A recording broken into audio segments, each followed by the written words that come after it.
Hello，屏幕前的兄弟姐妹们，我先问大家一个问题：你有没有翻着手机通讯录，看到那个熟悉又陌生的名字，心里咯噔一下，想着，哎呀，我们都快10年没见了吧？要不要约出来聚聚？如果你有过这种念头，听我一句劝，赶紧打住，千万不要去见那个好久不联系的朋友。我知道这么说可能有点绝对，听起来甚至有点不近人情，但相信我，这绝对是一个成年人在经历过无数次尴尬、失望甚至心碎之后总结出来的血泪教训。这根本不是冷血，而是一种顶级的自我保护，是一种我们必须学会的生存智慧。前段时间，我一个粉丝就跟我讲了他的故事，简直就是现实版的农夫与蛇，听得我后背发凉。他说他端午节回老家，心里特高兴，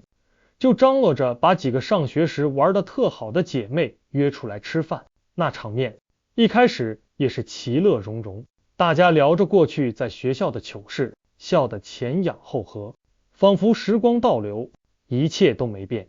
他那天也特别大方，抢着把单买了。结果呢，魔幻的事情发生了。饭局上，有个叫小蔡的同学试探着跟他借钱，他当时情况不太方便，就婉言拒绝了。就因为这个，转头小蔡就在他们共同的朋友圈里开始编排他，说他发了财就飘了，看不起老同学，开个好车到处显摆，那钱指不定是怎么来的呢。各种难听的话，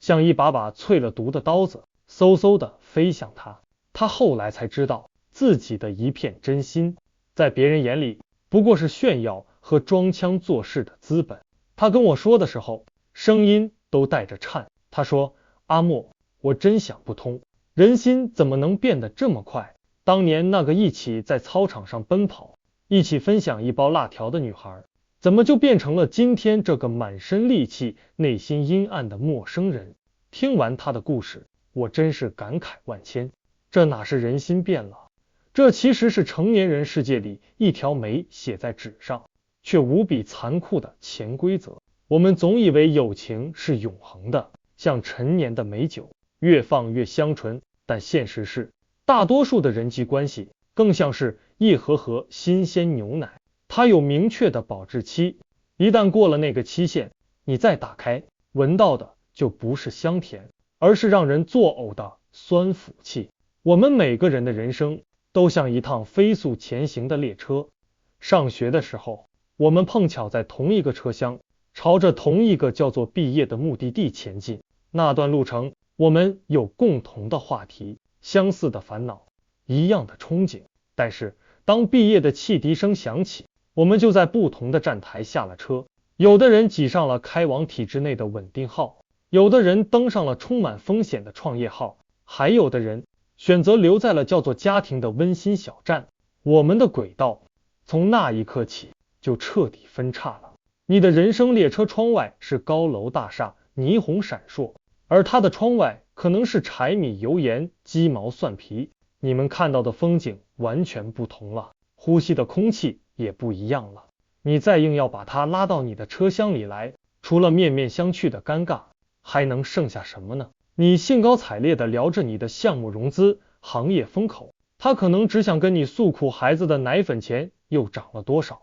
这不是谁对谁错，只是我们早已不活在同一个世界里了。所以你看，任何关系的本质，说的直白点，就是一场价值交换。这个价值不单单指金钱和资源，它更包含了情绪价值、信息价值和认知水平。当你的价值还很微弱，像一根小火柴，你非要去参加一场篝火晚会，你觉得你能点亮谁？你那点微弱的光只会被周围熊熊的火焰吞噬得一干二净，不仅温暖不了别人，还会把自己消耗殆尽。我记得有个叫李尚龙的作者讲过他大学时的经历，简直就是无效社交的典型反面教材。他那时候特别热衷于社交，参加了各种社团，手机里存了几百个电话号码，感觉自己人脉广的能撬动地球。他经常给一位负责入党的老师提水果陪聊天，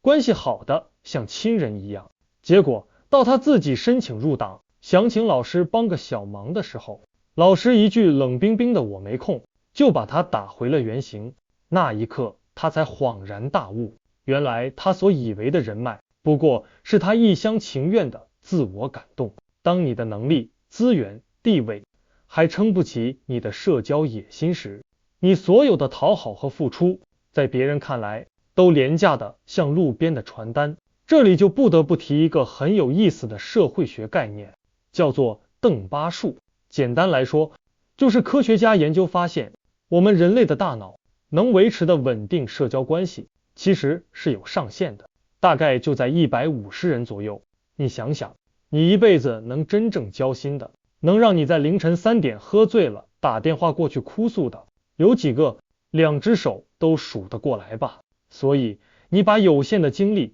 像撒胡椒面一样撒在那些几百年不联系的朋友身上，图什么呢？那不是在拓展人脉，那是在浪费生命啊，是典型的人生沉没成本。就好比你花钱看了半场烂电影，明知道后面更难看，还非要坐那儿耗着，就因为心疼那点票钱，这不就是跟自己过不去吗？董宇辉也说过，他从小就没什么朋友，后来他才想明白，不是他有问题，而是他很早就本能的拒绝了那些低质量的社交。他发现很多饭局上，大家聊的都是些毫无营养的八卦和主观臆测，对生活和事业没有一丁点帮助。就连华为的任正非都坦言，他几乎不跟任何企业家往来，因为他深知，当你不能给对方带来价值时，所有的攀关系都是徒劳。这让我想起了哈佛大学一个著名的心理学实验，叫看不见的大猩猩。实验让一群人看视频，数穿白衣服的队员传了多少次球。就在大家聚精会神数数的时候，一个穿着大猩猩玩偶服的人大摇大摆地从队员中间走过去，还捶了捶胸口。实验结束，大部分人竟然压根没发现有大猩猩出现过。这个实验告诉我们什么？人的注意力是有限的，当你把所有的焦点都放在维护那些脆弱又无用的社交关系上时，你就成了那个只顾着数球的人。而那个真正能改变你命运的大猩猩，那个提升自己的绝佳机会，就从你眼皮子底下溜走了。我创业初期，人穷，没背景，没资源，那时候我也拼了命的去结交人脉，参加各种饭局，递名片递到手软。结果呢，没有一个人真正帮得上我。可当我静下心来，开始专心做内容，把自己的账号做起来，有了一点点小名气之后，我发现世界突然变得不一样了，各种合作邀请像雪片一样飞来。以前需要仰望的大佬也开始主动加我微信。这时候我才彻底明白，